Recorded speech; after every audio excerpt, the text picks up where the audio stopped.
I'm on site on a kitchen remodel we just recently completed. And there's a lot of really cool stuff about this kitchen. But the thing I want to show you today is this really amazing pantry. Now, everybody tells us that they want a walk-in pantry. And oftentimes walk-in pantries ultimately just be kind of like you step in and then it's just a bunch of shelving.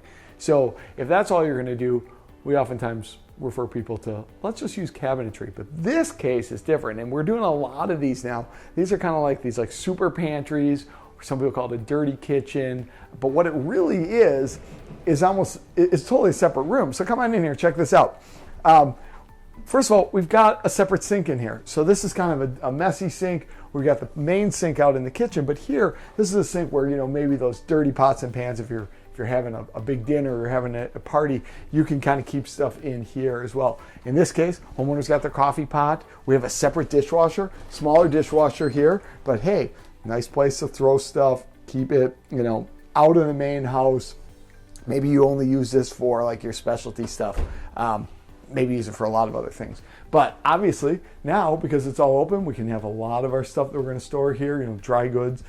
This particular client loves to bake. You can see we got the mixer on the shelf. If you've never used one of these things, they're heavy as heck.